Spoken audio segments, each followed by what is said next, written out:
Guys, welcome back to the channel. Here we are with another reaction. In this one, we have SAS legend. Delta Force thought we were idiots until we did this. Before we dive in, if you guys happen to enjoy, please don't forget to smash that subscribe button, give the video a thumbs up. Also, if you'd like to support the channel by becoming a member, all you gotta do is hit that join button to receive your exclusive benefits. I'm so excited. SAS, Delta Force, we're talking about two of the most elite special forces units in the world.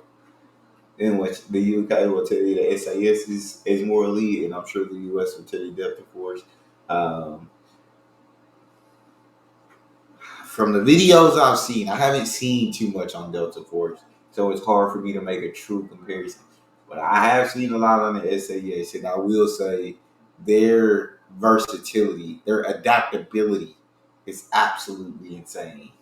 All right, let's jump in. I trained with Delta several times, and one of the things, and the American Airborne as well. And one of the things that we have a common language which divides us, because the American attitude, military attitude, is completely different. They Mm, don't relate very well to our sense of humor, to our irony, our cynicism, especially in terms of jingoism.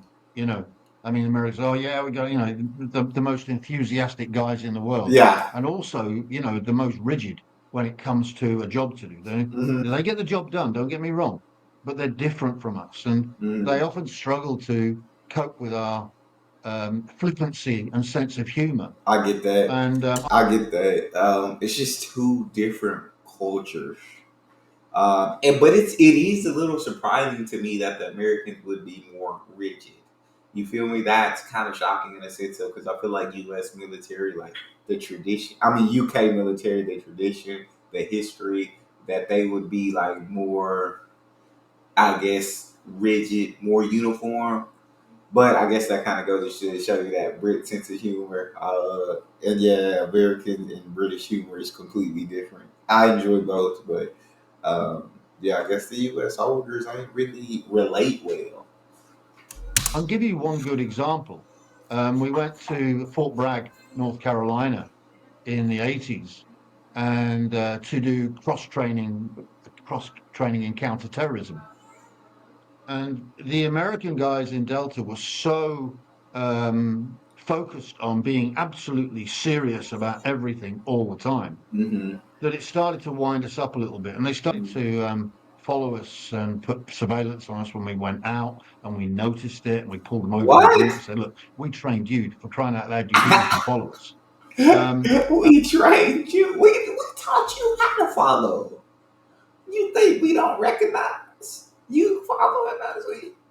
Nah, but I feel like nobody likes that person that's always so serious. Like they're just never liked by everybody else. Sometimes you do need that serious person. I will say that, but I feel like for the SAS, for the Brits, like we're talking about the SAS, like you don't need to keep them in check. You don't need to babysit them, keep an eye on them, make sure they're taking things seriously. This is the SAS. Just because they may not be as rigid and as you guys are, because it may seem like they having a good time. I feel they know how to get the job done. When the missions, they're ready to get the job done.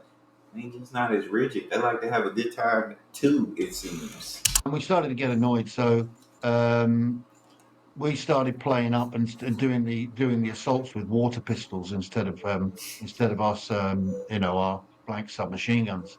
And so you're going into an aircraft and going through an aircraft door, and there's Americans in there playing hostages and terrorists, and you're shooting them with a water pistol. Uh oh. There were these crazy Brits. And what are they up to? They're not taking the world seriously. This is a serious Yeah. job. We should be doing this. We should be doing that. And finally, we had a final exercise, by which time they had grown quite, their opinion of us had diminished somewhat. They thought Mm-hmm. we were stupid. They thought we were incompetent. They thought we weren't very good at our job. And they had a 10-man bus. And the Americans, it was their turn to play the terrorists and the hostages. So there was 8 hostages on the bus and some pretend terrorists. They drove down the road and we blew the front wheels off the vehicle. We blew the front wheels off the vehicle. The front two wheel, as it was going slowly round a bend, the two front wheels came off. The front of the vehicle hit the floor. We got the hostages out within 6 seconds, Oh my and they were like, days. "How the hell can you do this? You know, you screw around, you make jokes out of everything, and then when the time comes, you do this." There you go. And You locked it's in. a bit bewildering for them because you've either got to sit around being Rambo and sharpening a Mhm. knife and staring at everybody, which is what the movies like to portray. Yeah, I love the story in the sense of it's like I don't know if you guys watch the NBA because more British channel, but everybody knows the name LeBron James, right? Everybody understands it.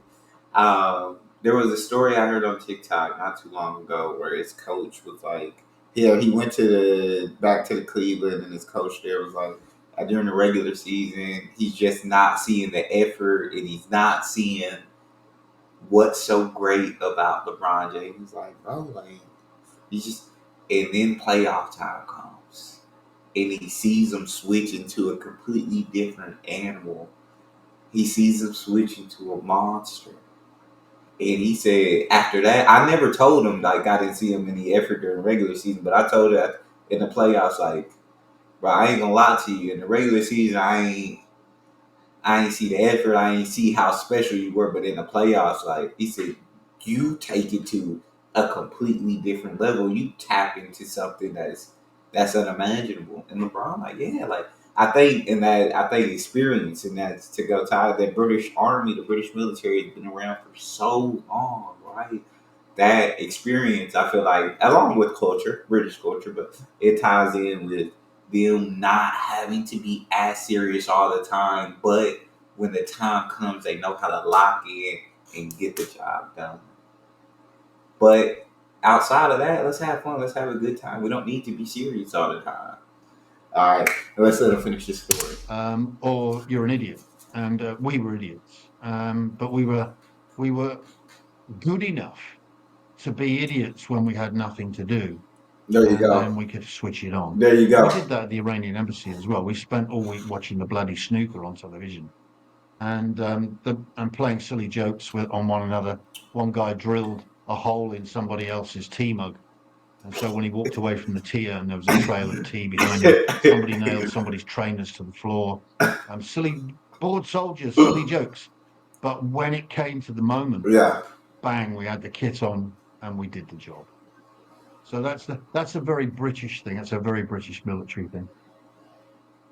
I absolutely love that. Yeah, but yeah, when some people they say, I feel like growing up, I was always told like you can't just hit that switch when you want to hit that switch. But there are people in this world who can hit that switch, who can hit that switch, be completely locked into a mission, get the mission done flawlessly. And then after the mission is complete, can hit that switch and turn into screwing around, having a good time, practical jokes, pranksters, all of that. But a lot of people can't hit that switch, and so that may be why they're more rigid and serious all the time. They don't have the ability to turn it on and off. You got to be special to be able to turn it on and off. That's all we got. If you guys enjoyed, please don't forget to subscribe, give it a thumbs up, check out the next. I'll see y'all next.